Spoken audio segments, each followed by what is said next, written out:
Brent, we'll talk about that, it'll become apparent as we go through it. I will tell you, I think that I've incorporated what you were, the justification charges in there, there's alibi charge in there.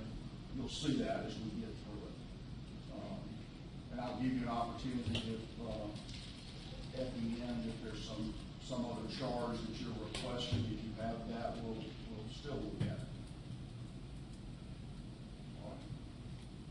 So when we have those copies, we'll go through them. I will tell you, I believe all but one or two are the pattern charges, and that's cited there. I will also tell you that I'm required, but it is my practice anyway, that I'm required in this sort of case to provide the jury with a written set of the charges when they go back to deliberate, so they will get them. You will see things on here that references to pattern charge numbers and all that. That will be taken off. They won't have that sort of information. I call those the clean, what I call the clean copies that go back to the jury. Both sides, y'all will have a chance to look at those before they go back to make sure they conform with what I have read and what I've said I would give them. We're not going to be working off those, what I call clean copies today. Just as far as your practice, Judge, would be, of course, they would not have those at the time you charge, but would be given those after the fact when they are instructed to deliberate. Is that correct? That's right. But I do tell them that because I would rather, when I'm reading the charges to them, that is going to include the indictment, which, as we know, takes about 45 minutes to read. I'm going to tell them that. And I'm also going to tell them before I start that they're going to get these charges in writing so that they will pay attention to what I'm saying and not be trying to write things. And they would each have their own set. And that's typically what I was used to, is have each juror have their own set rather than them trying to, pass around charges one way or another. I will look. I may do that in this point. We can take that up if we need to, if I decide that I mean, usually I don't. I do about 2 or 3 sets, but okay. I'll hear from both sides. And they'll be paginated. The final version would be paginated so they'll know what page this is and page that is if we ever wanted to reference a page number. Yes. Okay. And when we discuss them this morning, I'll be referring to page numbers too. Of course, all this is going to be part of the record as well. Yes.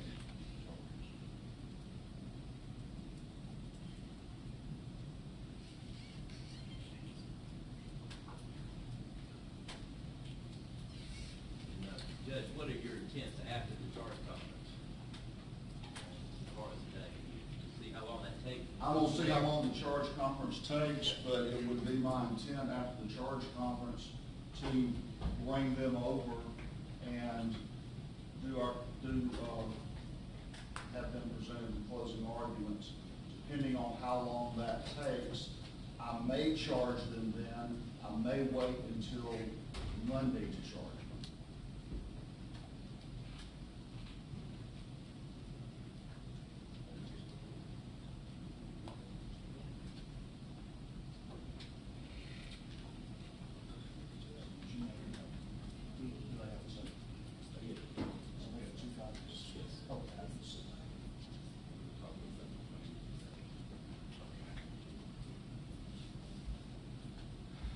Give y'all a few minutes to sort of thumb through them, and then we'll go one by one and take whatever time we need on each one. So.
I have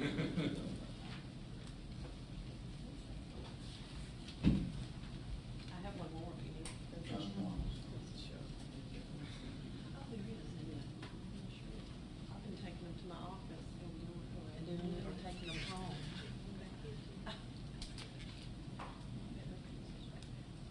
They are.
Y'all just let me know when you've had a chance to thumb through it, then we'll, Or what you wanna just read over, you gonna go through it, you gonna read it page by page? I'm not gonna read it page by page, I'm gonna be, you'll see, I'm just gonna ask if there's any objection to each one.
sign sheet, Okay. if that would be helpful. Oh, yeah.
Attorney Ryan.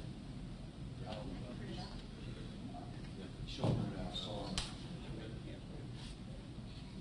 It is going crazy. Yeah, I think so.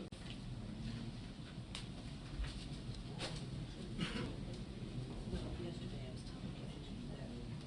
Well, that's what it is. Well, yeah, but I feel, even though we got, most of the boxes are stacked. It just didn't go anywhere, but there's only no there.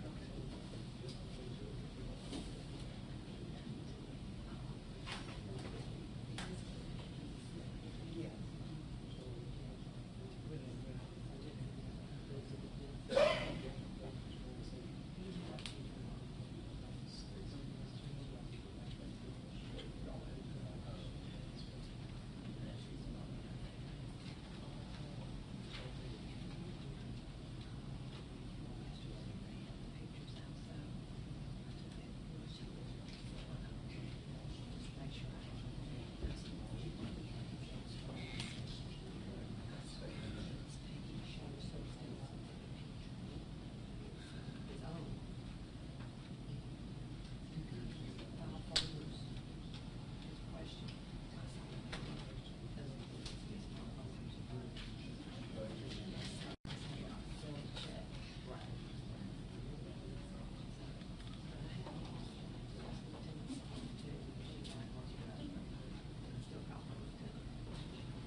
But not for real groceries.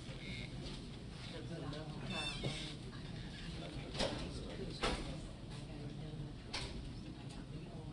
I got ice cream, I got cheese straws. It was weird when I didn't use the one, two of them, milk.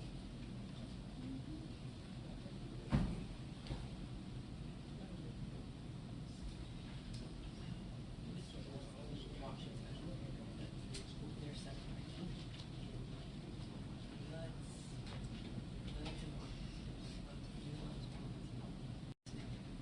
So I'll see her something.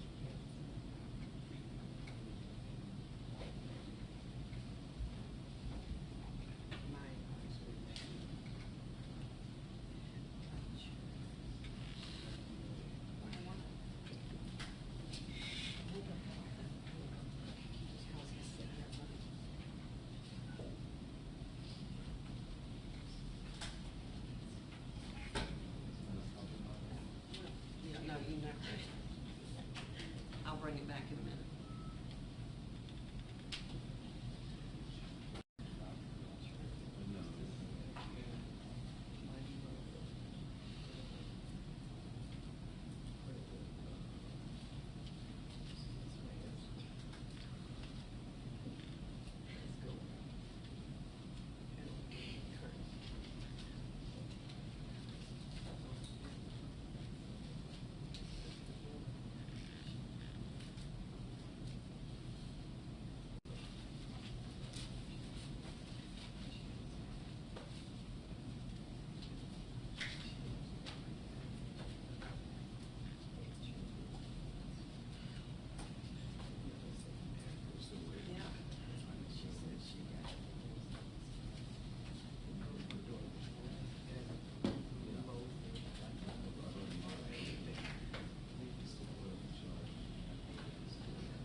Y'all ready?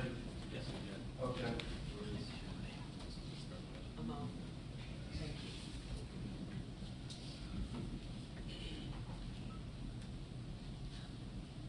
Where did she go to make now?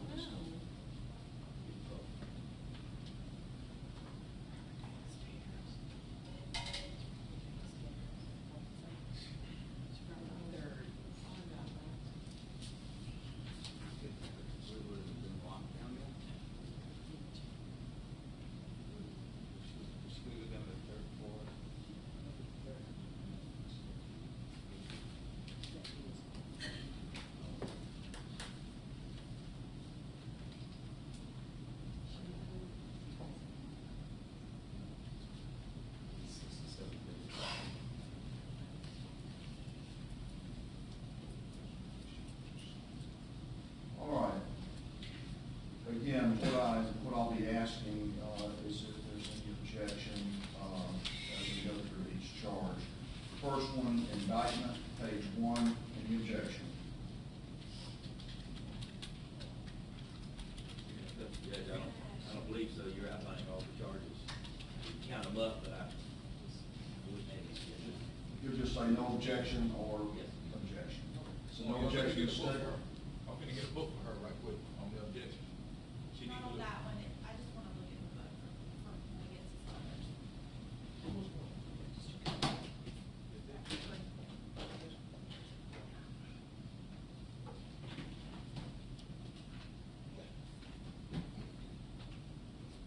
Well, this adds up, Judge. I'm looking at the number of accounts.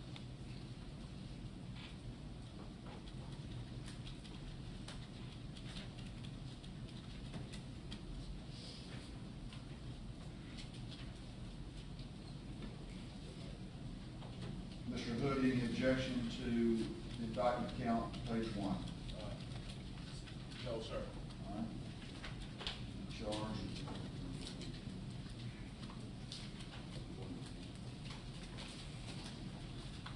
Page 2, issue and plea of not guilty. Any objection, Mr. Marlin? That's your judge. Mr. Hood? No, sir. Page 3, presumption of innocence, burden of proof. Any objection, Ms. State? No, sir. No, sir. That goes on to page 4. Page 5, jury, judges of law and fact. Any objection? No, sir, Judge. No, sir. 6, evidence. Any objection? No, No, sir. sir, Judge. Direct and circumstantial evidence, page 7. Any objection from the state? No, sir. No offense. No, sir. Page 8, credibility of witnesses. Any objection from the state? No, sir. No offense. No, sir. Page 9, expert witnesses. Any objection from the state? No, sir. Any from the defense? No, sir. Page 10, stipulations. What I propose is that where it has the blank specify, that I refer to the exhibit number and the heading that says stipulation regarding the chain of custody of certain items of evidence and the testimony of Ms. Rena Campbell. I have a question. Yes, there were a couple times, Judge, I think, where you had mentioned that evidence, a particular exhibit was admitted by stipulation. And I think it may have been that the defendant may have been offered an exhibit, and I didn't have an objection, but I know you mentioned that. I don't think that's, you know, I don't know whether you ought to reference that somehow or not, but you made that statement on several exhibits. It might have been one of mine too, but I don't, you know, in fact, I think in regard to the, I don't know whether that was said in regard to the custodial statement in the interview. I can't recall whether that was said at that time too, but I think it was, and as well as the WXIA video of the surrender that may have been said too. I don't recall exactly, but those two matters may have been done or noted by stipulation. I probably should have used the term agreement. It would be very similar anyway, I guess. In any event, I just wanted to point that out.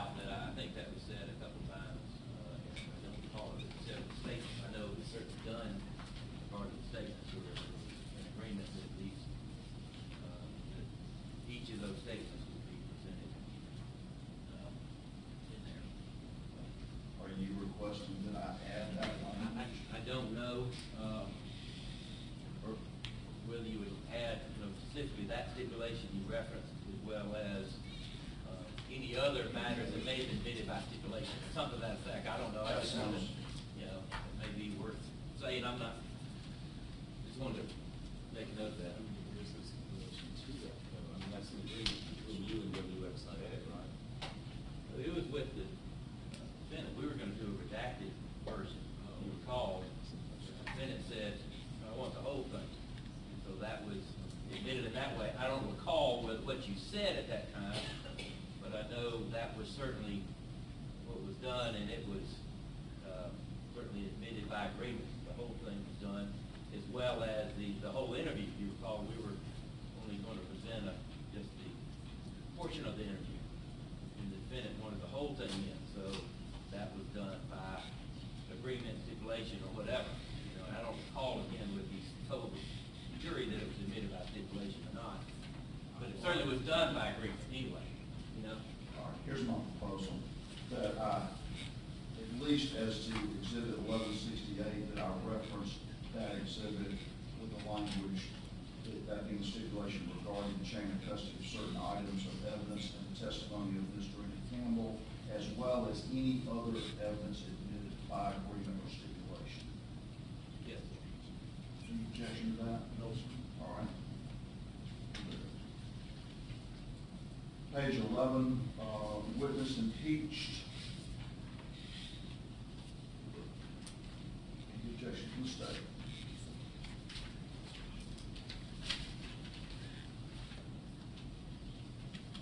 I have no objection to that. No objection, With, this one,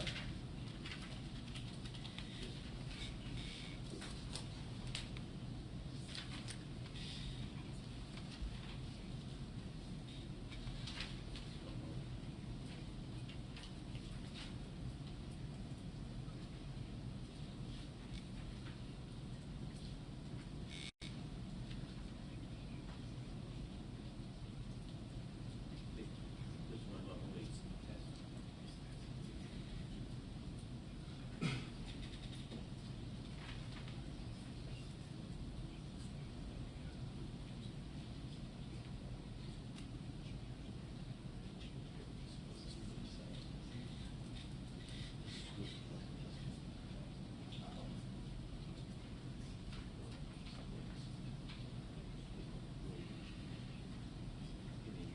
Was there any impeachment? Well, there was impeachment, and we were just consulting about whether that was changed, I think, as the prior statement, as well as proof of a felony in that regard, and whether that was changed or not, that's what I was just trying to recall. I don't have that right in front of me. I guess I would pull that up. Would those two be part of that too? Proof of a prior inconsistent statement made by a witness, as well as the proof of a conviction of a crime involving moral turpitude and a felony of a crime involving moral turpitude. Did you look at the next charge? I did, but I don't think that says that that's how you, that necessarily, it talks about impeachment necessarily, in that moment. So I did see that, yes, sir. Okay. I saw that about the felony conviction, that prior to this statement. But again, I'd probably have to pull the statute now on impeachment and just see exactly what that says and make sure that,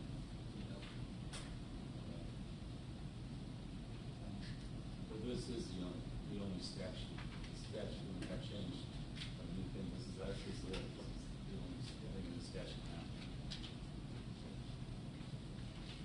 that's all that's left of it, and that's fine. I mean, I was going to say that the old charge had, you could prove it different ways, and it now outlines the different ways that you could, If you find out other, if you want to make it showing otherwise, we'll take it up. before yes, sir, and I may, it's done. I'll look at that a little bit further, Judge, I was, okay. Mr. Hood, I ask if you have any objection. I have no objection. I don't have an objection to that language, I just don't know whether it ought to have more. I was, so, give me a chance, we'll look at that a little bit further, to see if there's something else that ought to be included in that now, you know. next page, witness attack, page 12. Judge, that part about character for untruthfulness, I don't think there's been any evidence of opinion or reputation for anybody for untruthfulness at all that's been presented. I don't think that part is applicable, so I would object to that part in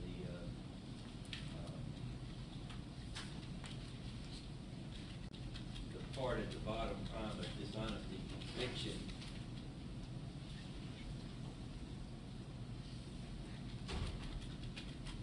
Trying to recall whether we had anything like that. Certainly there wasn't any evidence of a crime involving a false statement at all, so I don't think that's certainly applicable. That's not applicable, but I was trying to remember the only convictions we had were Matthew Hood that we had certified. I know several of the folks were asked about whether or not you've been convicted of drug offenses and that kind of stuff, but I don't remember which is exactly the way you do it, but it didn't come out. I don't think I remember anything about a crime involving dishonesty coming out at all. Right. We're getting it on the stand.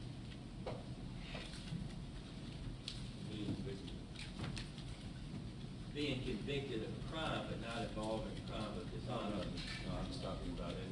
Yeah, that's what I was saying. That's certainly appropriate to ask him that. Yeah, I had this conviction for drugs. I think you had that kind of stuff come out. But I don't know whether that would be considered a crime of dishonesty in that regard. I'm on your program. And certainly there's not anything about a false statement. I don't recall anything ever coming out about a crime of dishonesty. There being a conviction for a crime of dishonesty at all anyway. I don't recall one either. The character for untruthfulness, again, I don't think that's applicable. There hasn't been any opinion or reputation evidence of anybody for untruthfulness at all. I'll leave it on Mr. Wood. Your Honor, as far as Mr. Quentin Ridden, he made, I don't know if this applied to this statute, but, you know, we brought it, he said he did not talk to nobody, text nobody on the phone, and we brought the, Mr. Johnson in, and he clearly showed what Quentin Ridden was texting his uncle for knowing. So that's a false statement he made. He said I was a pallbearer, and we got the, my investigator got the obituary, whatever the thing is, and my name nowhere of a pallbearer.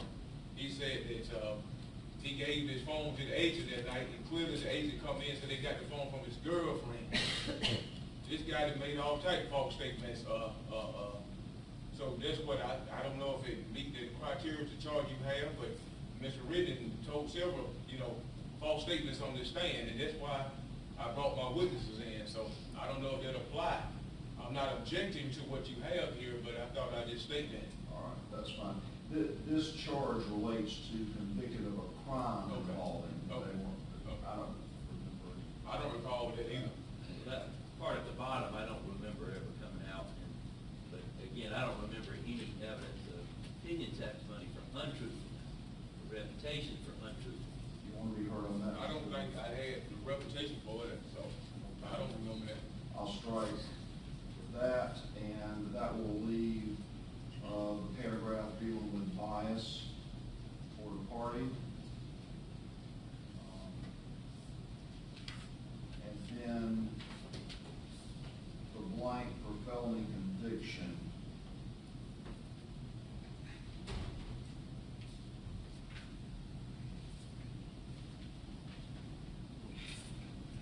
That would include the defendant. Yes. Include the defendant. Matthew Hood. How about Darius Lanier, did we present, I think we did on him, did some conviction on him? Or whatever he had, I thought did we introduce something on Darius Lanier? I can't recall, but I thought we did, I don't. Does the state recall the felony convictions? Yeah, I think so. He said he was on probation one time or something. He admitted he was on probation. He had possession of cocaine or something. I can't recall, but I know it was conviction. That's why he was on probation.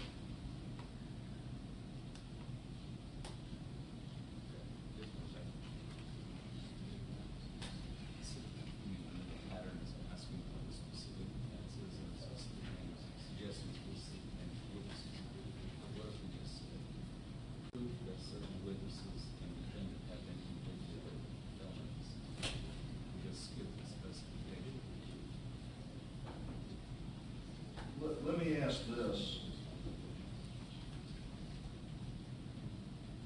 I know the pattern calls for listing the specific offenses. Would either side be opposed to just simply saying proof that the witnesses, any witnesses have been convicted of felony offenses? I wouldn't oppose to it, no.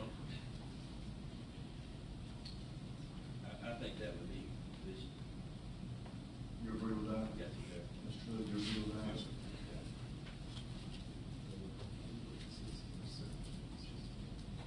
How about rather than any witnesses, certain witnesses that would cover?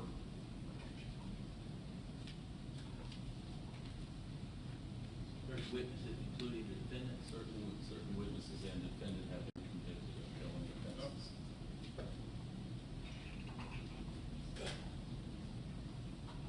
certain witnesses and defendant have been convicted. I think that would be better than trying to name everybody and trying to figure out who had what. Let them remember that one way or another. That's what I'll do. Next one is witnesses, page 13. Any objections, state? No. I think that's fine. No objection. No objection. 14, limiting instructions. Any objections, state? From the defense. 15, prior convictions, limited purpose. Any objection from the state?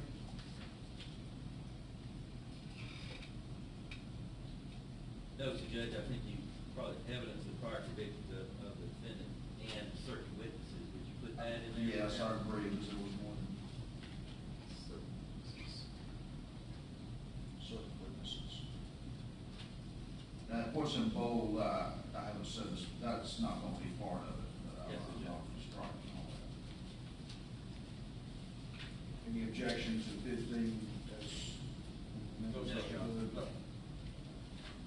16, statement of defendant. There are 16 through, I guess page 16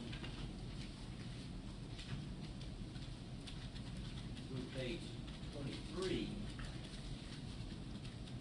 I guess I would object to, I noted in the pattern jury instructions,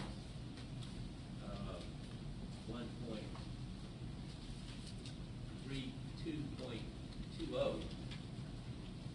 Noted in the language there, additionally, the court does not have to give a voluntary discharge if the defendant stipulates the statement is admissible, also a custodial. And in regard to both those statements, the defendant, the one that was the video of his surrender, as well as the custodial statement of the interview, that those were pretty much admitted by agreement. That was what he insisted. We were only going to present redacted versions of each of those statements. He insisted that everything be plain. And I think in that instance, I'm not certain that this should be charged in this regard. I would bring that up. They decided case Berry versus the state. I'm not certain that's particularly applicable to that point that they noted in the pattern 1.32.20. Shouldn't have the impression that we have a lot. We were basically offering only redacted versions, or we were only going to go up to a certain part. He basically insisted that everything be admitted. And it shouldn't be a situation now where we're basically saying, no, we need to, establish this and establish that and everything else. But basically that was done really in his insistence. Those parts that were redacted where everything else other than what we were going to submit as a redacted version. So I think in regard to those, I would suggest the court those should not be given, because what was admitted was what he wanted, the rest of those statements. And those were done by stipulation, agreement, certainly was done by agreement. There's no question, but to call it stipulation to the jury or not, it was certainly done by agreement, so that's my point. I have no objection when you have it, you know, as far as what you got, your instructions, I have no objection to your instructions. Well, Mr. Baldwin is requesting that those be removed. Do you object to the, are you insisting that they be in, or are you agreeing that they can be removed? Well, my position on it, I did tell them to play it, so, that's on you. I mean, I have no problem with what you have, but I did tell them to play it, it's on the record, I told them to play it, you know, so, I mean, my position is, they saw it and I told them to play it, so, that's why I stand it on it, that's for it. I just, if you wanna keep it, keep it, if you know, don't make me too much of a difference.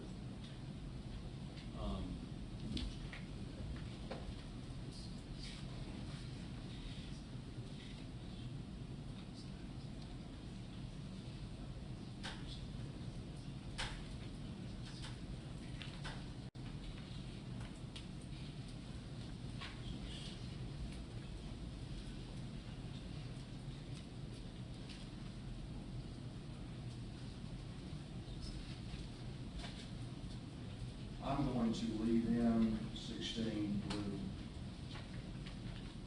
well, we'll take them one at a time, but I understand your objection, but or your request to not include them, but my plan is to include them. I will leave it to you to point out the distinction you choose to.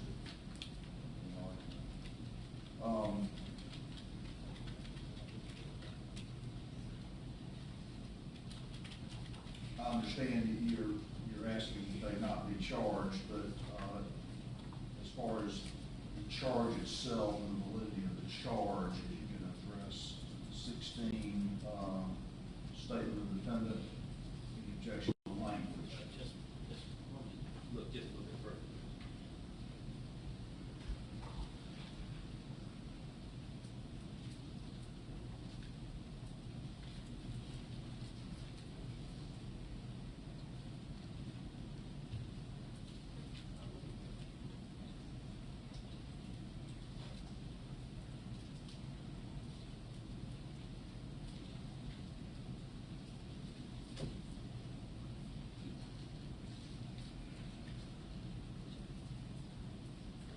Which I thought there was right.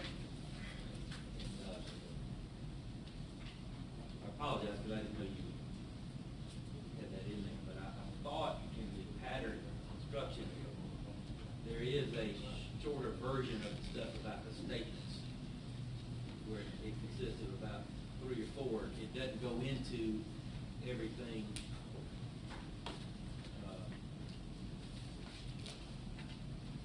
Everything that's set forth in 16 through 23, page 60, it has, I think, something that's, I think, either exactly or almost exactly like, and it's got a couple other matters that deal with that and indicating that, but it doesn't go into the extent of going through, you know, everything else, I guess. So I don't have that in front of me, but what's something in there where you basically get the gist of it, and then it's almost like there's 2 different versions of doing this, about when you do that and as far as going through that. I can't find it. I don't see the short version. On the patterns, I don't find it. Yeah, I saw something, I saw it this morning, and I was saying, well, look, here's one, and then you got a repetition here, which basically said the same thing as that, and I would probably like an opportunity to look at that if I can, if we could possibly come back to that, have an opportunity All right, to do that we'll revisit. further, and that's okay. We'll revisit 16 through 23.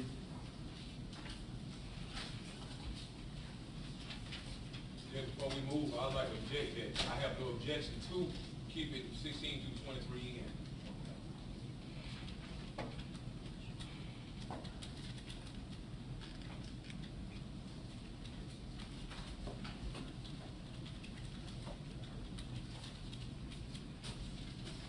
We'll go to 24, defendant's choice not to testify, which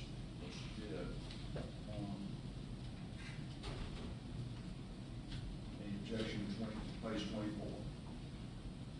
Of course, that's labeled defendant's choice not to Right. testify, but that's. That's just the way they That's the label title. it. And of course, that would not be read. Yes. I mean, without the heading, of course, I don't know. Yes.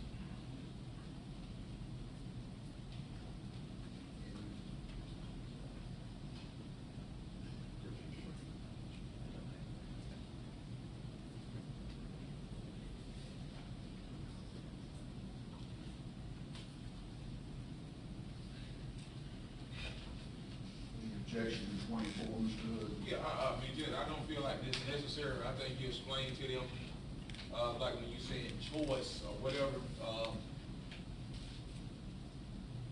Here's what would be read to the jury. That title would not be read, and they would not see that in their written charges. What would be read is defendant in a criminal case may take a stand and testify and be examined and cross-examined as any other witness. You should evaluate such testimony as you would that of any other witness. I don't have no objection to that language, but to that, you know, as far as the language you just read, I have no objection to that language. 25, definition of a crime. No objection. No objection. Page 26, intent.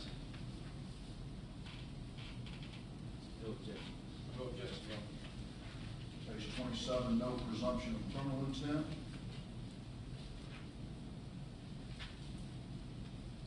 No objection. No objection, no. 28, presumptions and inferences.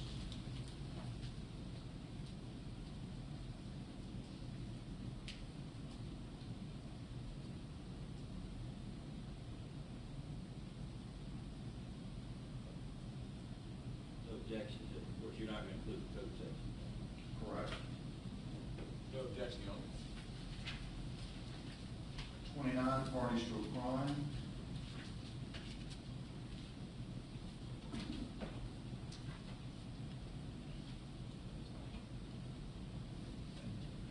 No objection. I think that was one of our requests.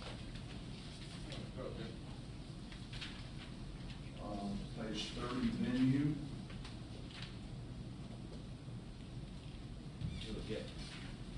No objection. 31, malice murder.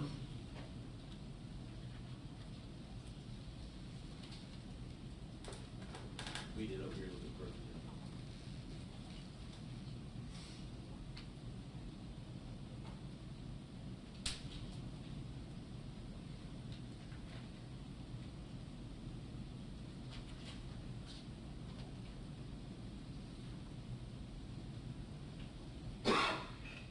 No objection.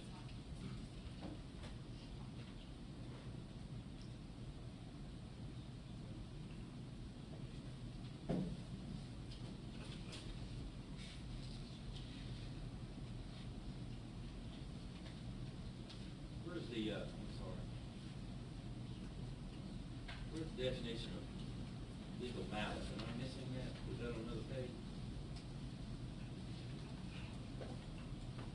Oh, here it is. Legal malice is not, that's it. It's in Awful there. intention. I'm sorry, I missed that. Thank you.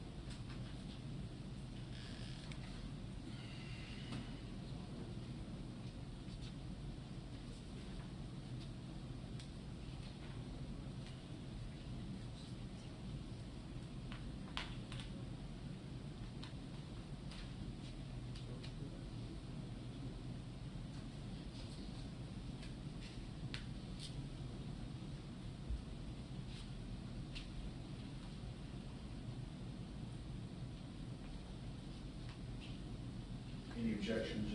Your Honor, if I may, Mr. Hood has asked me a question about the lesser charge of voluntary manslaughter. I'm trying to explain I'll give his you a moment. alternatives. Can we just pass this and come back in a little bit so I can explain to him what the ramifications might be of asking for that I understand. lesser included and how it works and all of that? Yes, Okay. we'll come back to 31. Motive, 32.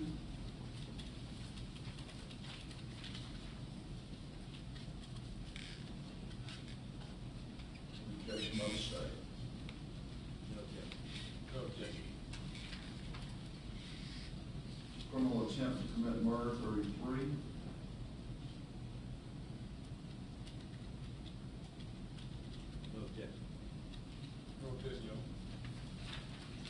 felony murder 34.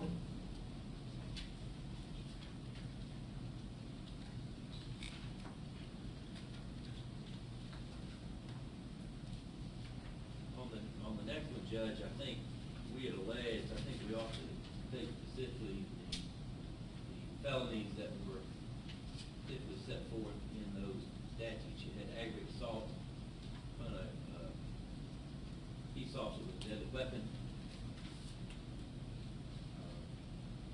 aggravated assault on a peace officer with a deadly weapon, and then possession of firearm by a convicted felon. Those were the two underlying felonies involving the felony murder of Officer Buddy Christian, counts 2 and 3, and count 51 and 52, with regard to Omari Wray, the aggravated assault with a deadly weapon, as well as possession of firearm by a convicted felon, which of course has already been stated. So I don't think by simply saying aggravated assault, I think you would, under the laws of the state, aggravated assault on a peace officer with a deadly weapon, aggravated assault with a deadly weapon, possession of firearm by a convicted felon, are felonies are defined as follows, and then you would go into doing that. So I think just having aggravated assault isn't necessary. I think you ought to specific list of felonies that are set forth in the bill of indictment, counts 2 and 3 and 51 and 52.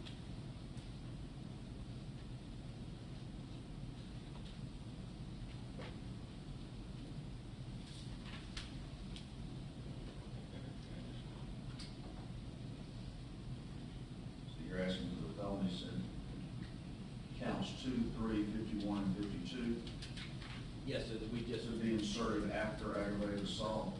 No, sir, Judge, just under the laws of Georgia, aggravated assault upon a peace officer with a deadly weapon, aggravated assault with a deadly weapon, and possession of firearm by a convicted felon are felonies and are defined as follows. Then you would proceed to go through the definition. That's what I would suggest, because those are specifically the ones that were named in that regard. To make it clear. And that's on page 34. Yes, sir, Judge. So, on that last sentence, under the laws of Georgia, it would just be. Read out what you're proposing for the record, please, Yes. so Mr. Hood can hear it. Sure. Under that last sentence on page 34, under the laws of Georgia, comma, aggravated assault upon a peace officer with a deadly weapon, comma, aggravated assault with a deadly weapon, and possession of a firearm by a convicted felon are felonies and are defined as follows. And then you can proceed to outline the different definitions.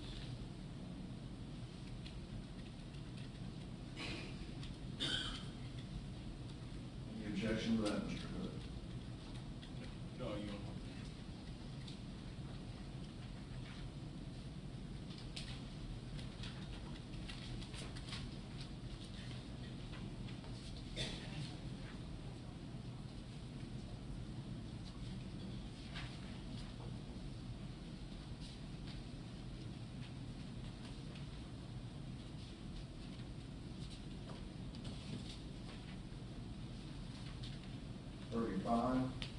Possession of firearm by a convicted felon.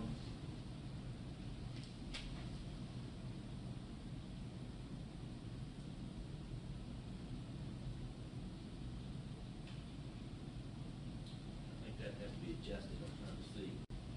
So obviously, the first offender stuff is not applicable at all.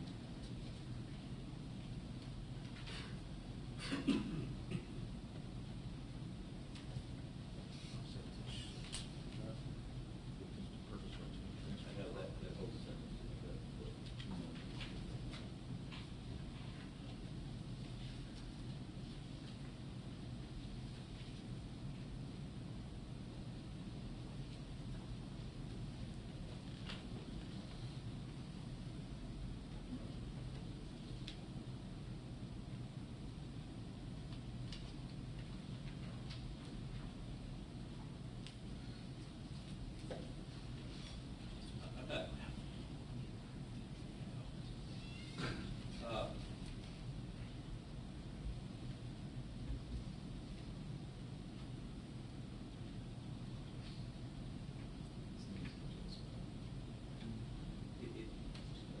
know whether this is, that's what person, any person who is prohibited from this code section from possessing a firearm. But I'm not certain we would say that, I mean, because we're not saying code section, you know? But defining possession of a firearm by convicted felon, you see if I, that's the language that might be. Give me just 1 second. Why don't we just revisit, I'm gonna put that on my list to revisit. Yes, sir. Which number that is, 35? 35.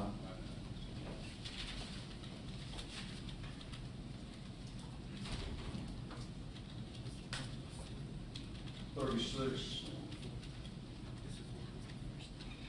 Aggravated assault.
Just 1 second.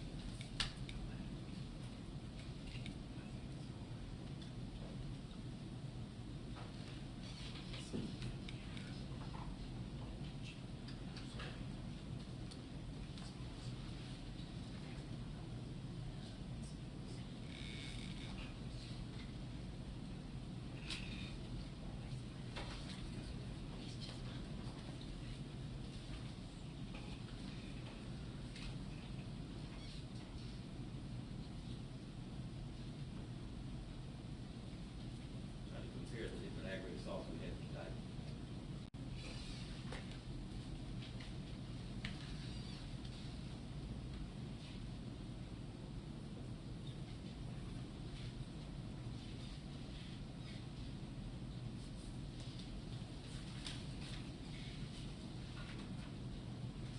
Trying to remember whether we had any object, instrument, or device language in the indictment. That's what I was trying to recall. I don't think.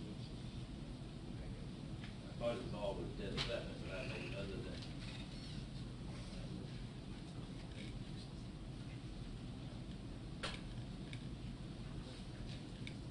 The knife may have been, I think you did have that. Was Against not. John Williams. Yeah. We alleged an object, we didn't say instrument or device in that, we used the language object in that count 11. So that may have been the only count that used the language about object, instrument, or device, you know? And count 11 only said object, it didn't say the other.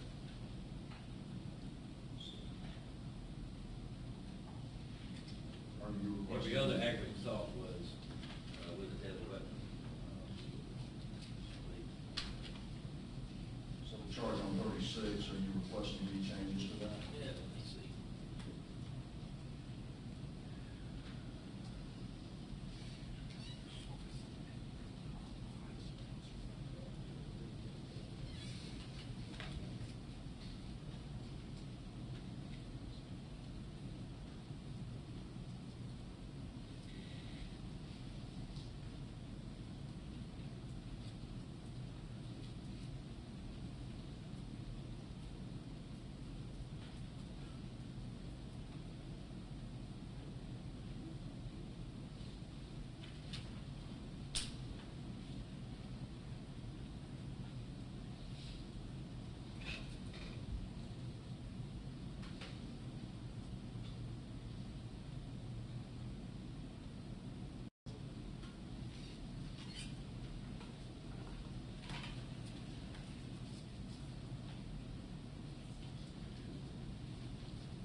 this judge, I think the device or instrument language, and I was concerned about really making sure that,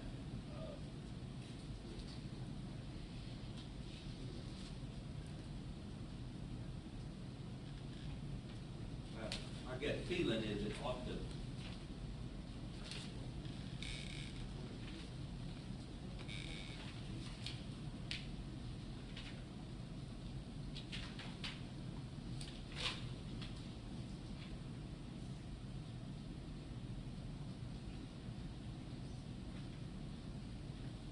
when I'm looking at all the charges from pages 36 through 44, trying to put those together, basically trying to see the different ways to commit aggravated assault.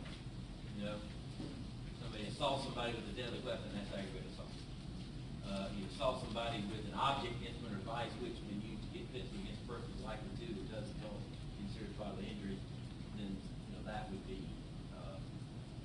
an aggravated assault as well.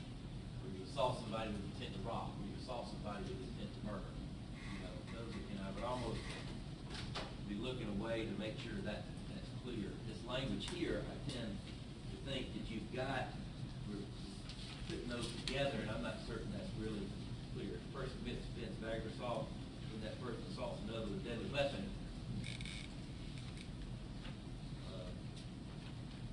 or assaults another with any object that when used defensively against a person is likely to result in serious bodily injury. I don't think we didn't allege in there anything about count 11.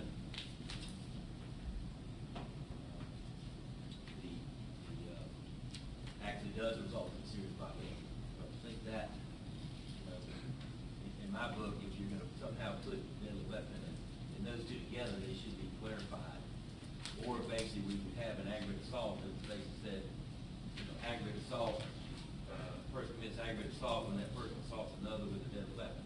What are you suggesting? Just, what is the language you're suggesting? Well, I was trying to come up with that, Judge, and Okay. what I was saying, what I was suggesting is perhaps something says that the person commits offensive aggravated assault when that person assaults another with a deadly weapon. And then when you go into the language about the firearm as a deadly weapon, okay? The person commits offensive aggravated assault when that person assaults another, or you would have the, I guess, the assault language too, before you did the firearm, okay?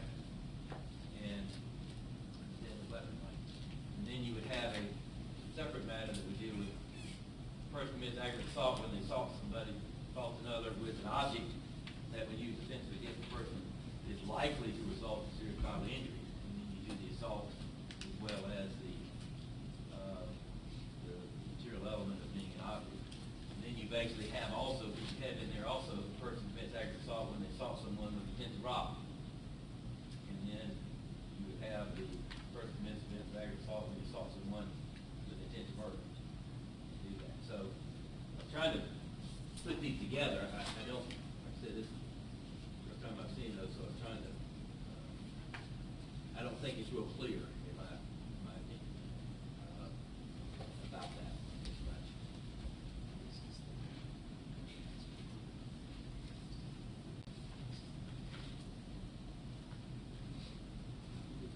All right, we'll work on that, and I'll present it.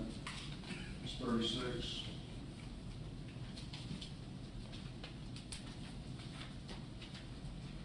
$37.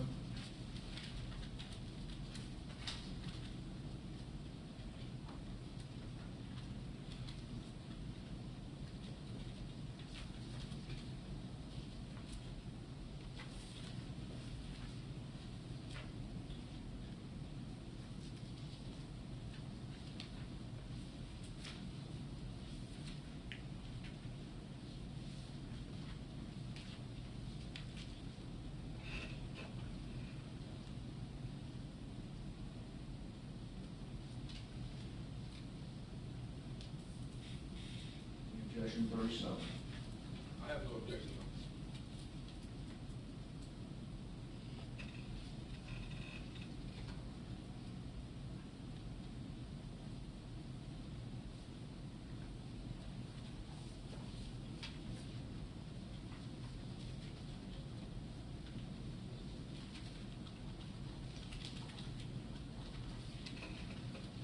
certify that's needed based on the definition of aggravated assault.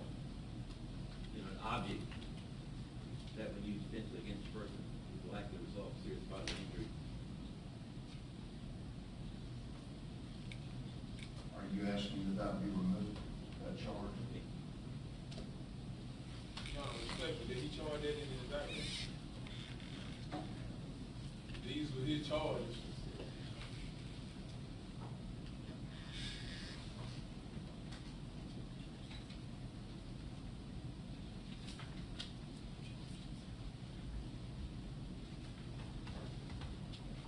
Yes, I would ask it if it was, You're asking 37 to be removed, any objection to that? No.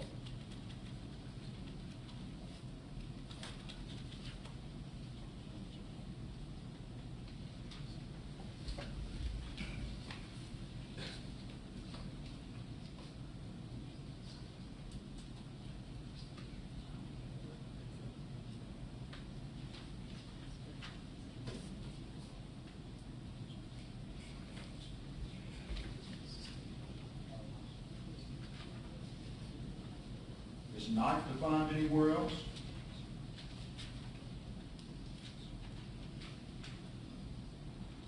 I'm not certain it has to be defined, but there is a charge of possession of a knife during the commission of crime that was set out in one of the accounts here.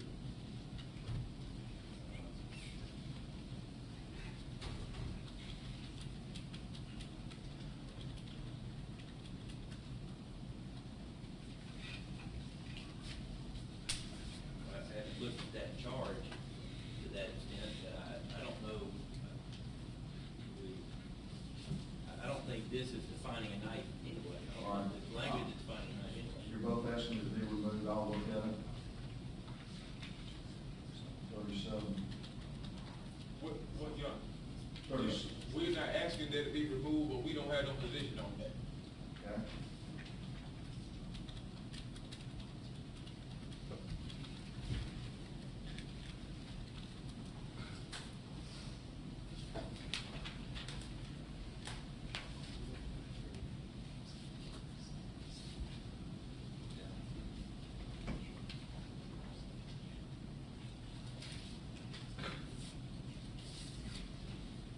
Thirty-eight.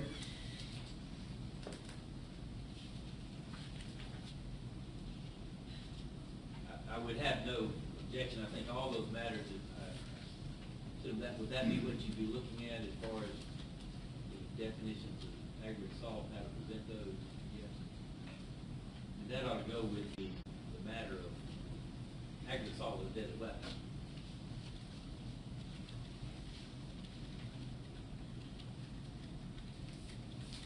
So you have no objection to I 38? certainly don't have any objection. I just think of how you put it in. would be, I have no objection. And I'll tell you, in all likelihood, 37 will be in too, but I'll look at that. 39, aggravated assault on a police officer. Attempted murder.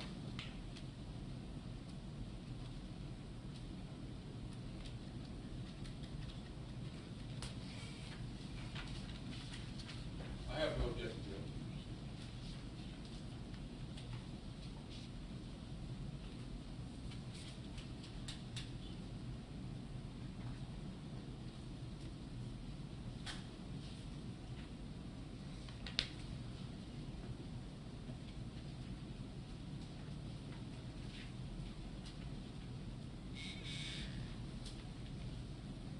I have no objection. 40, aggravated assault.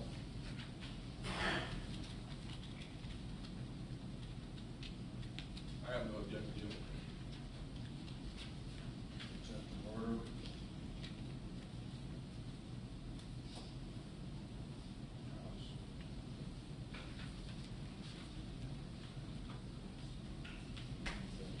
Same thing.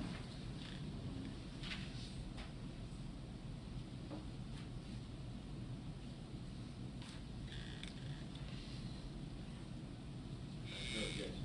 It's the same. No, it's, the titles on the two are different. 39 charges are the same, but they're actually different. 39 is just aggravated assault on a peace officer, and where it says intent to murder, take out on the title. Whereas the other one is a separate charge, which is No objection to 40? No, sir, Your Honor. Would, in the question of intent, would you have further language about intent? On 40? Going back to, maybe it's sufficient covered.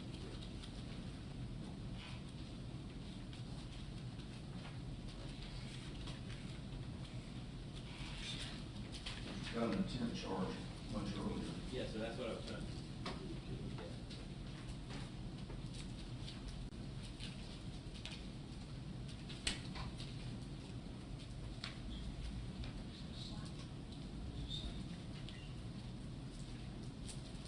My only suggestion is I think they can be combined to make one instruction rather than repeating that first paragraph twice.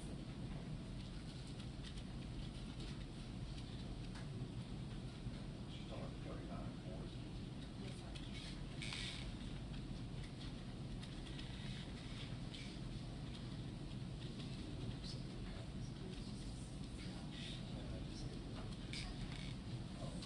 like, We'll consider combining, we'll consider combining 39 and 40. Well, there's two different things. I guess you have,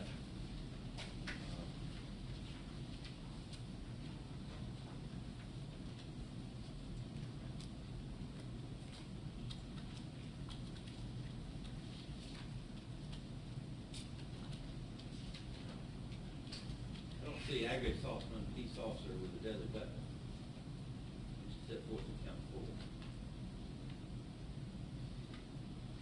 I don't see a definition for that here. that's actually 39, I believe. Intent to murder.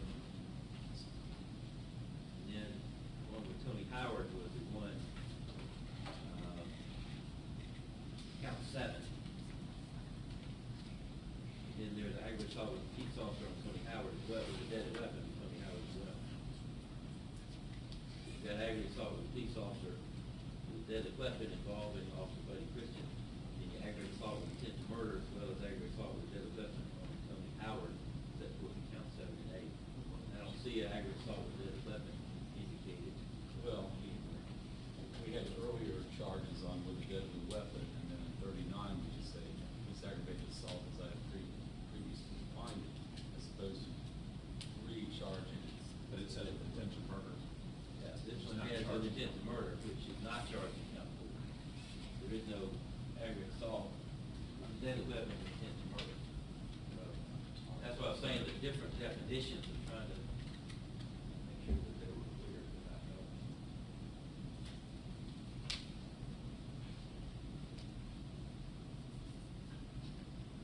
I don't know whether there's a different way to present those charges, whether they'll consider including what they may have suggested in regard to combining the two.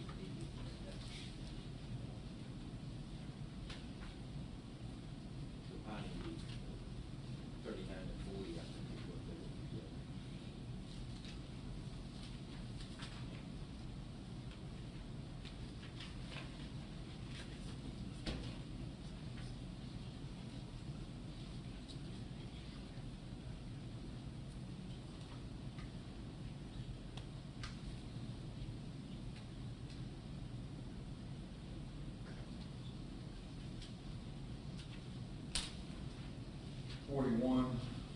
Robbery, statutory definition.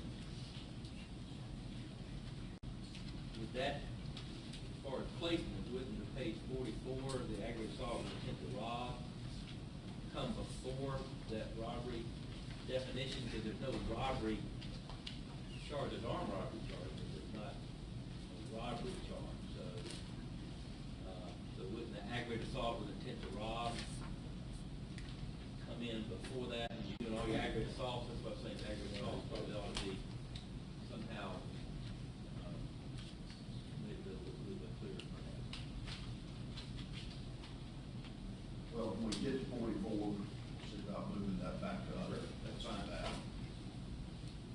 31, robbery. No objection, Your Honor.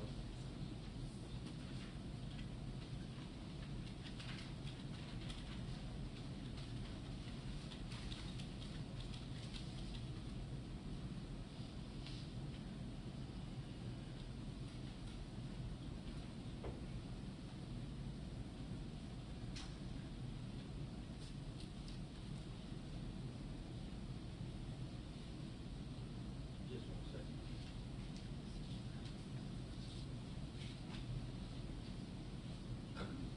I would request that that section, the essential elements of the offense, all that language after that be taken out, that it implies somehow that if you have aggravated assault with intent to rob, you have to prove those that taking was done with the purpose of committing theft. We're talking about aggravated assault with intent to rob. And, so I think the first paragraph really just defines the offense. I assume it comes directly from the statute for robbery. But the second part is, if I recall, is not in the statute, it's really the first part.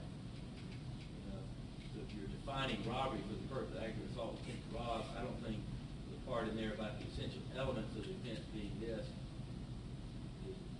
should not be included, as I think it'd be confusing to the jury. Indicating that you commit aggravated assault with intent to rob, you actually have to have taking done with intent, purpose committed. I mean, you're outlining other elements that would not be part of that unless the robbery was actually charged. So there's an armed robbery charge, but not a robbery charge. So I would suggest you just do the first sentence there, not the part about the essential element being. Won't be heard on that, Mr. Hood.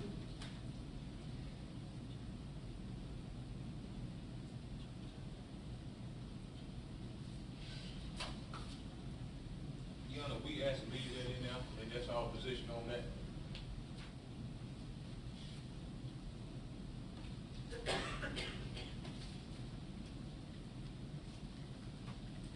I'm going to leave it in as a pattern charge. 42, on robbery. I have no objection, Your Honor.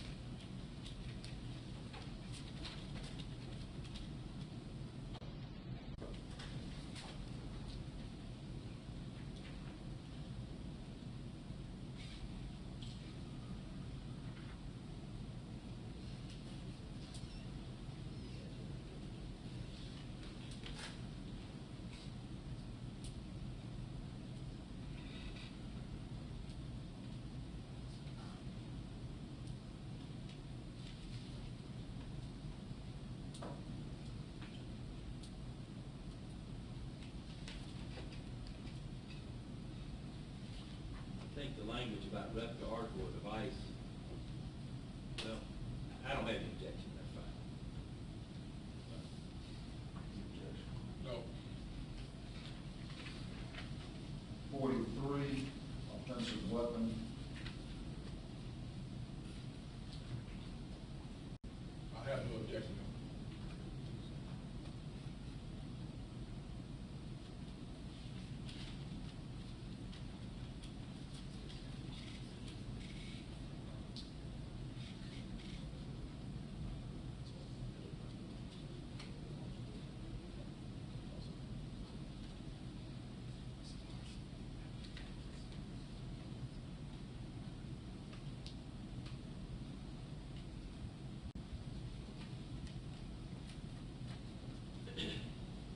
We allege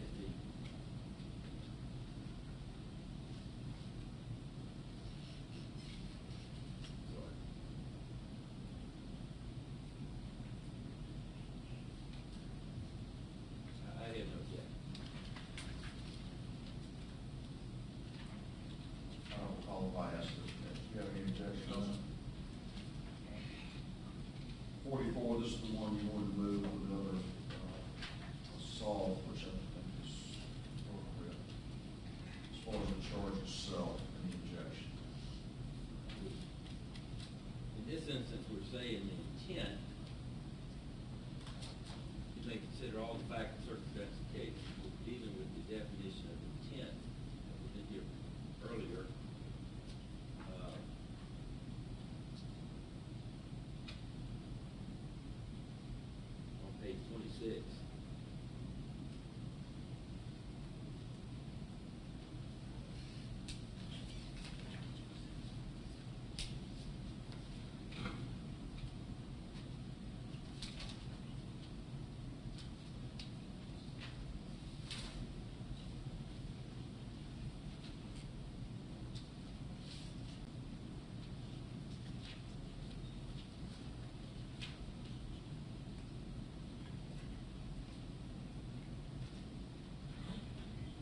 have no objection.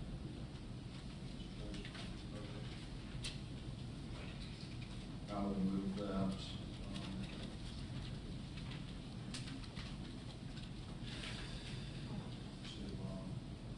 After 40,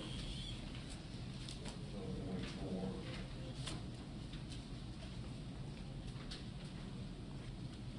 45, kidnapping.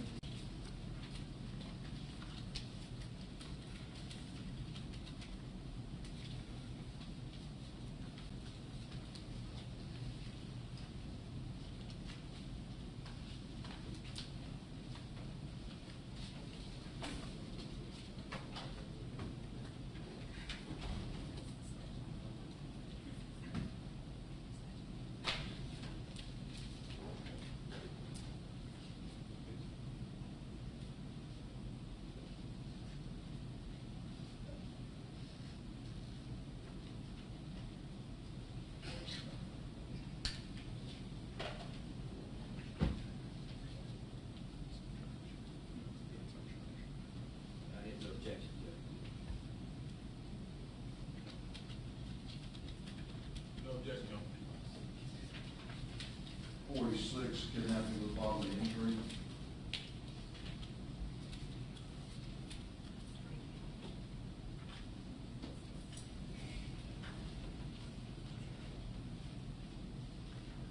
No objection.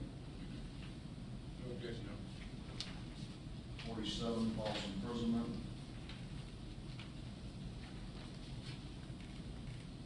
I have no objection. Defendant have no objection.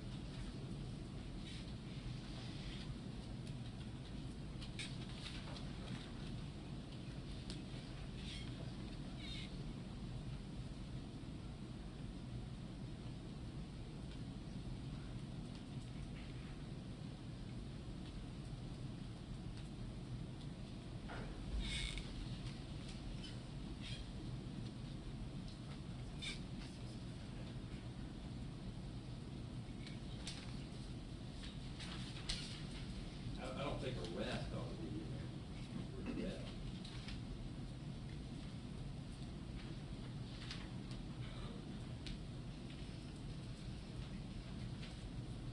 I don't think it can go for arrest. Next, I'll strike arrest. I'll just read a person commits the offense of false imprisonment when in violation of the personal liberty of another confines or detains such person without legal authority. Any objection to that, Mr. Hood? No, sir, no. Page 48, motor vehicle hijacking.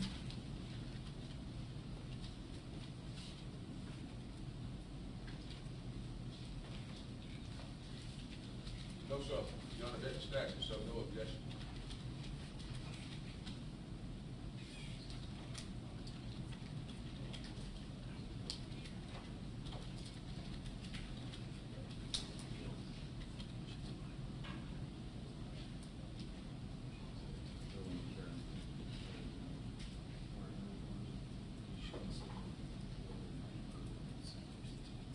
We only allege force and intimidation, Judge, we didn't allege violence.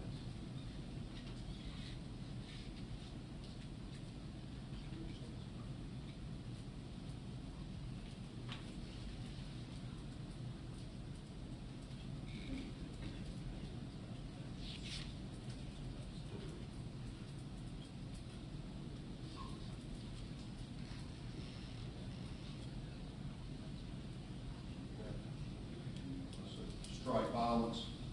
Yes, Judge. Any objection? No. Striking violence.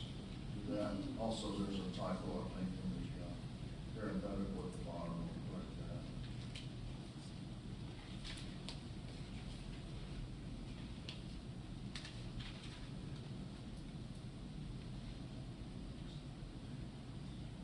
Like weapons, singular. 49, burglary with intent to commit a felony.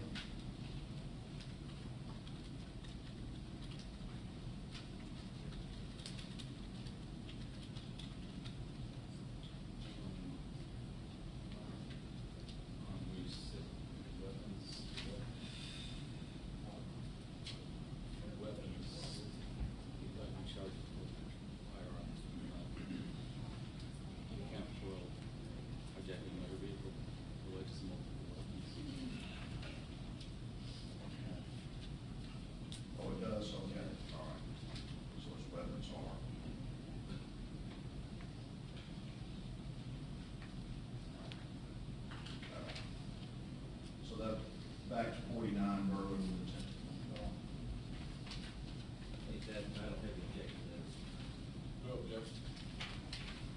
50, firearm during the commission of a crime.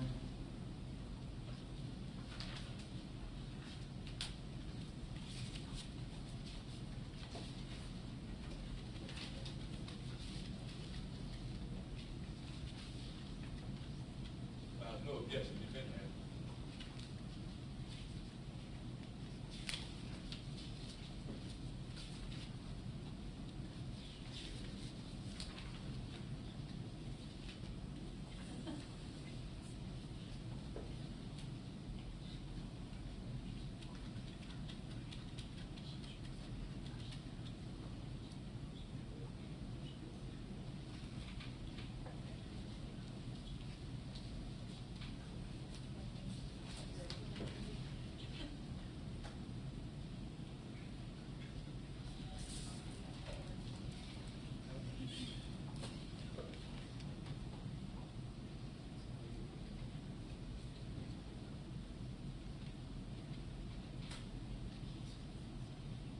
We have,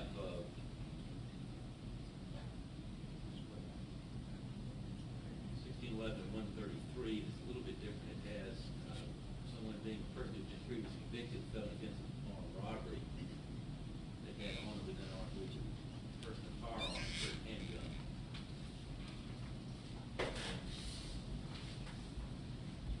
I think most, all of those charges stated, said offenses being against and involving the person of, maybe one separately for Chandra Best, because that involved the building.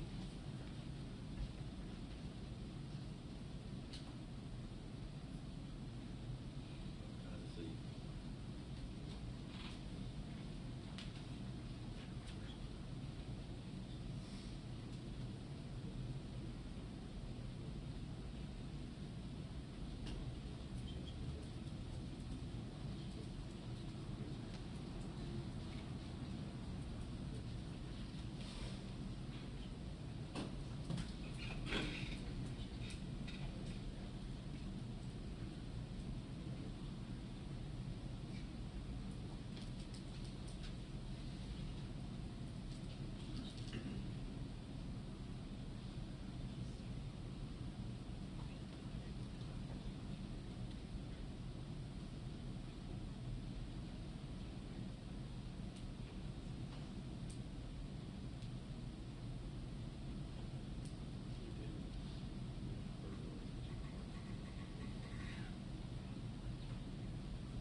I don't have the objection. I was trying to go through the offenses to see, all the offenses that were set forth. I assume, that those were. We'll look back at that to make sure all the offenses that you indicated there are the ones that they led in indictment. I think it'd be all the other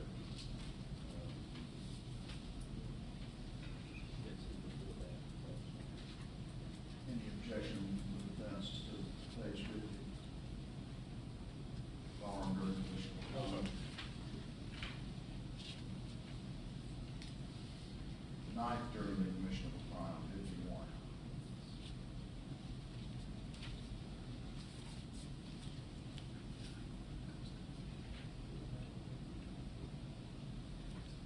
No objection. No objection. Alibi, 52.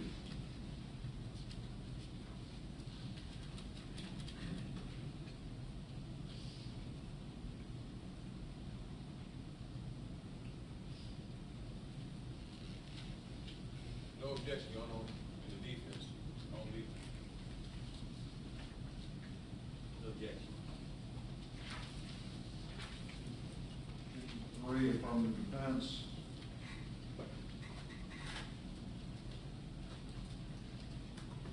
judgment from defense.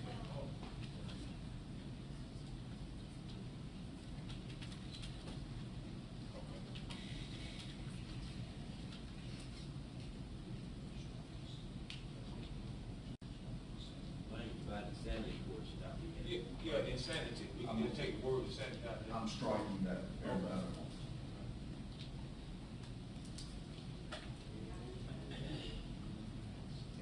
Anything else on that one? No objection from the state. 54, justification.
Young.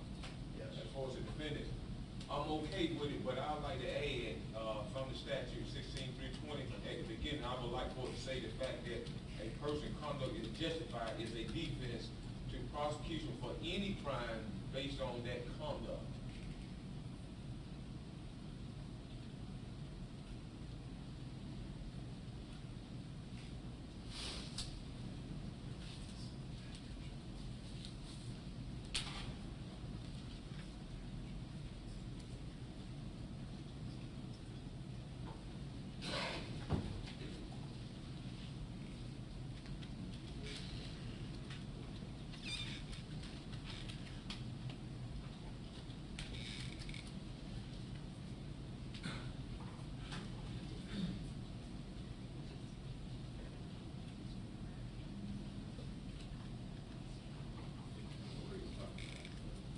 That's in the first sentence. Yeah, that 16-320, the statute, justification of the defense, it started off the fact that a person's conduct is justified as a defense to prosecution for any crime based on that conduct, the defense of justification.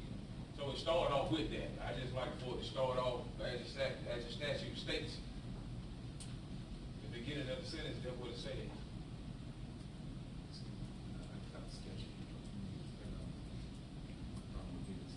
This charge is adjusted to the actual justification that's raised in this case,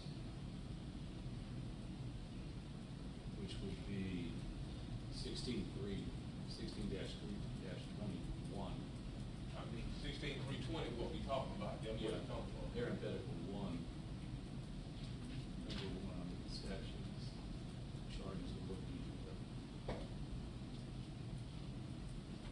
Right, so I think that the pattern charges, the way it's written, it charges 16-321A. So all we were asking is to include before, like, a sentence before a person is justified in threatening or using force against them, to add the first sentence from 16-3-20, which is the fact that a person's conduct is justified is a defense to the prosecution for any crime based on that conduct. Because the defense comes from 16-320, justification, and 16-321 is part of justification.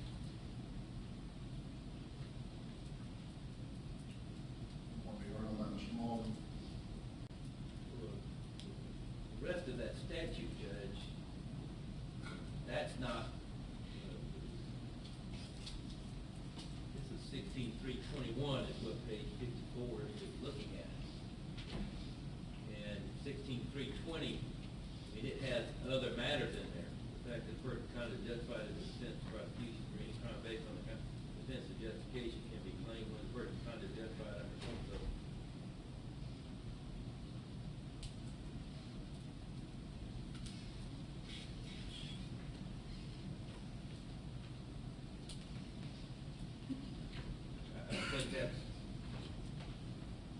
think that's part of the instruction here as far as justification, 6321.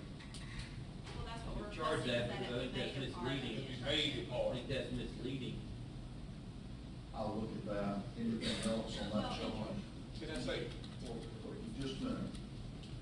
For any crime based on that conduct,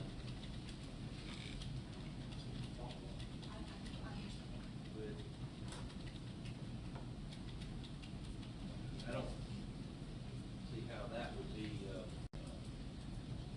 necessary, especially when you look in light of what the charge itself.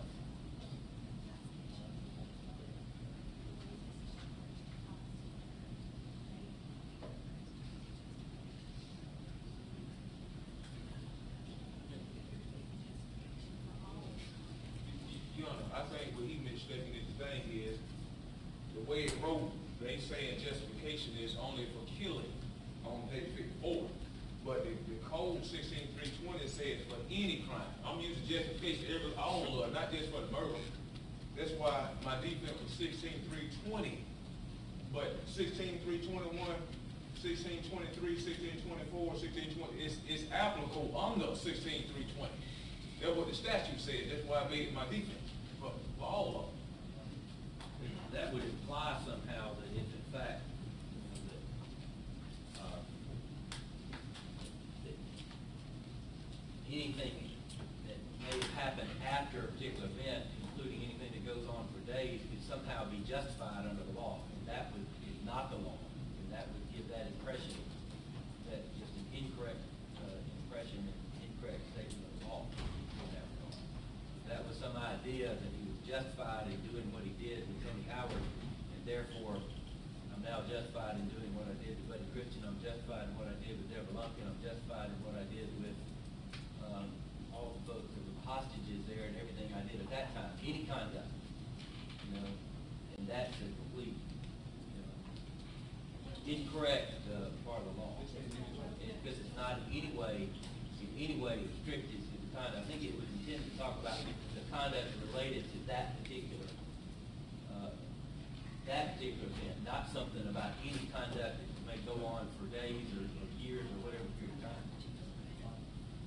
Not specific, and there has not been. Just one of y'all needs to talk. I'm sorry, I'm trying to help him make responsible, but I don't understand what the state is saying when they say that particular event, so I'm confused about how to advise Mr. Hood. Okay. Can you answer that question? I thought I did. What I was saying is, the impression is that if you, he's basically claiming justification for what he did with Tony Howard. And basically, from there, if he says, hey, that's justified, then basically, I'm justified in doing everything else that happened after that. Any conduct based on Officer Buddy Christian, robbery and hijacking of Deborah Lumpkin, anything I did from the 24th and 25th in regard to the hostages, all that stuff becomes justified under what they're trying to say. And it's not tailored, they've not made that request in writing, they've never basically, it's not tailored to the facts of this case. And that would be an incorrect application and statement of the law. I'll hear from you, Mr. Hood. Your Honor, what I'm saying is 16320, it says for any crime, therefore it's not, I'm trying to justify what happened to Officer Christian. What the defense showing officer in fear, when you fear your life, this was done it. I didn't have no intent on none of this stuff happening. Didn't even know it was gonna happen. And as far as the jury, they did, after you get instructions on them the way they handle it. But it clearly states it said it comes up, this is what the law says under 16320 statute says, for any crime. He can't tell me what charge I can use my defense on. That's on the jury to take the language and receive it to the fact as they do. But he can't tell me.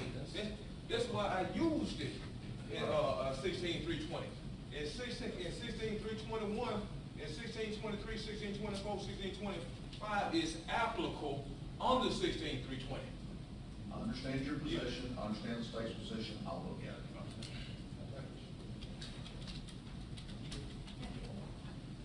Hold on, Ms. Herbert want to be heard. She can't be. That's three for you.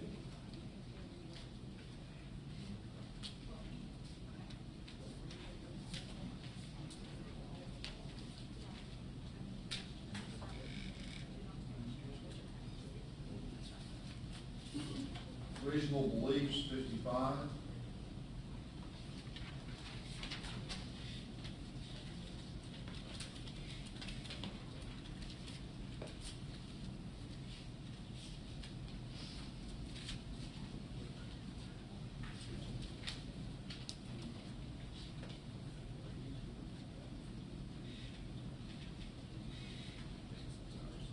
No objection.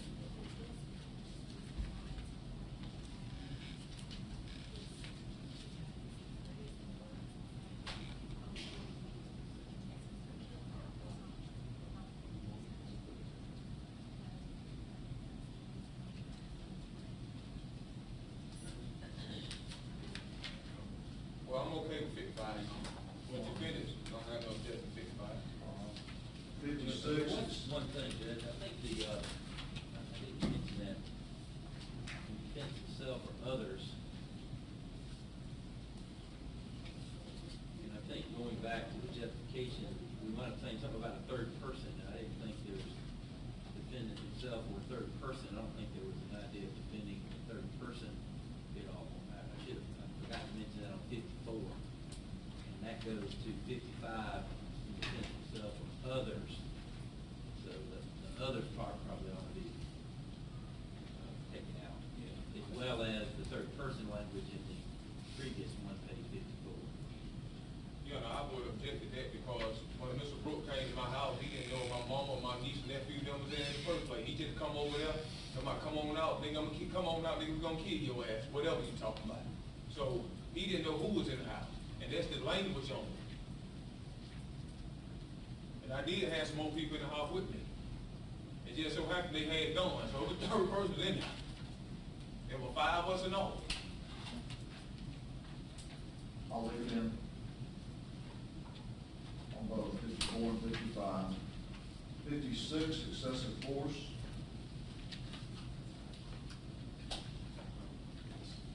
No objection. No objection, Your Honor. 57, revenge for prior wrong.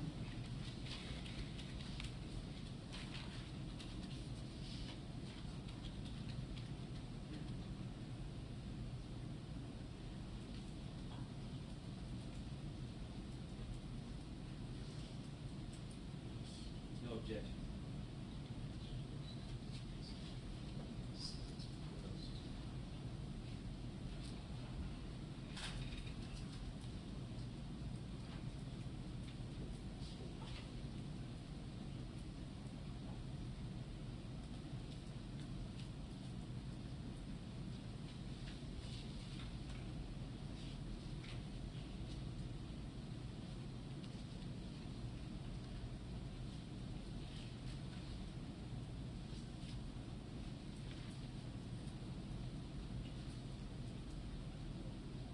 No objection, Your Honor. 58, arrest, right to resist.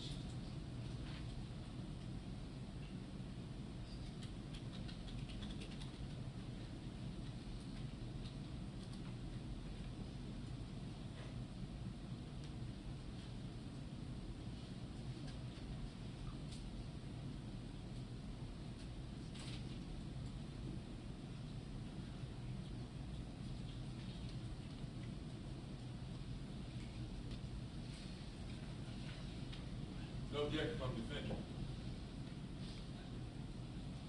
I don't think it ought to be in there if that's been considered. You don't think it ought to be in there for what?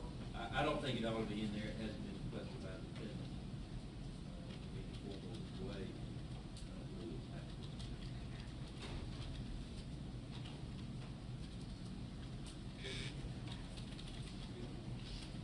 Your Honor, I guess the facts that I testified to make it appropriate.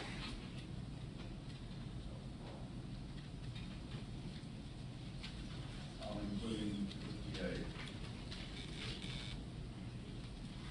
59, arrest without warrant.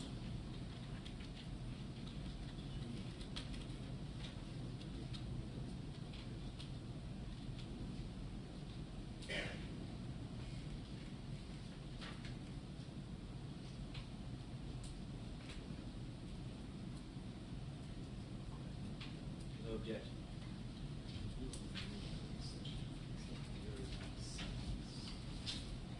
This was a request to charge. You want to change it because the house is down.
Objection to 59, rest without warrant.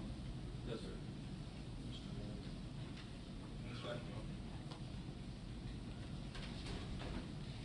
I'm going to change the last sentence to peace officers may use for that 58? 59, may use such reasonable non-deadly force as may be necessary to apprehend and arrest a suspected felon or misdemeanor.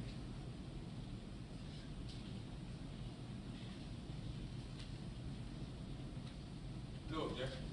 No objection. 60, probable cause of arrest without warrant. You're gonna put peace officers may use, I'm gonna strike nothing in this code section shall be construed to restrict such and say peace officers may use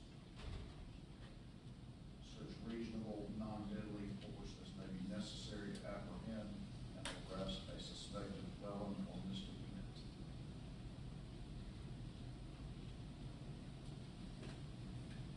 okay,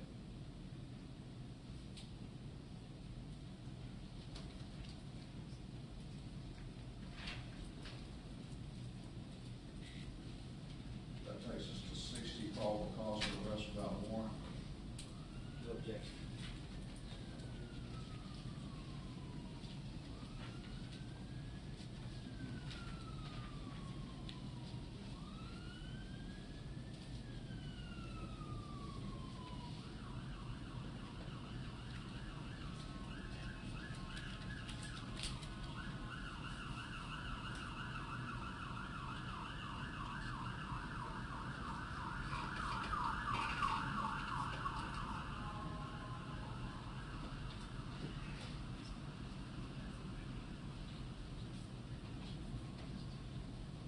Yeah, we would object to 60 because it's redundant and it states pretty much the same thing, 59 stated, you think?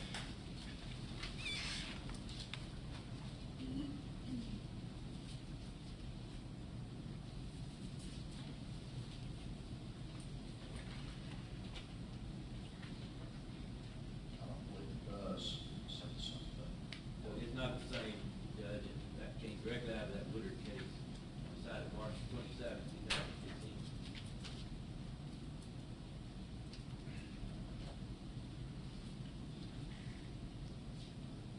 Objections noted. 61, verdict generally. No objection.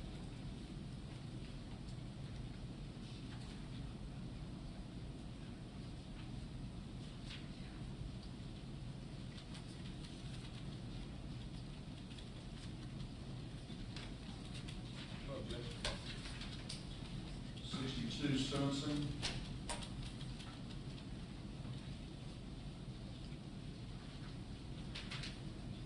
No objection.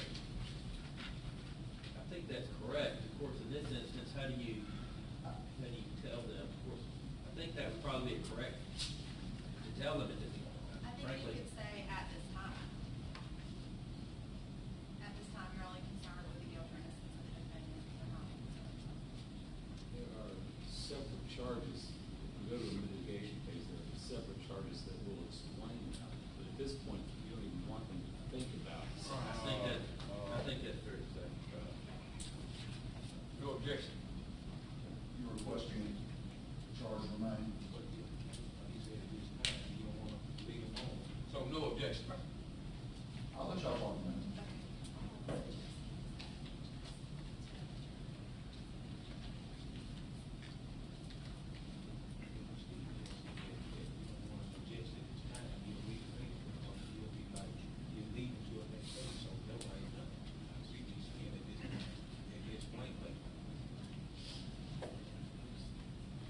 But when you are only concerned, there's no objection because at this moment in time, and I think that was Steve said that you are only concerned with the guilty innocence of the defendant. You are not. I agree with that at this. I'm charging it as the pattern. Yeah, as a pattern. 63, court has no interest in the case. No objection. No objection. 64, unanimous verdict. No objection. No objection. 65, deliberations.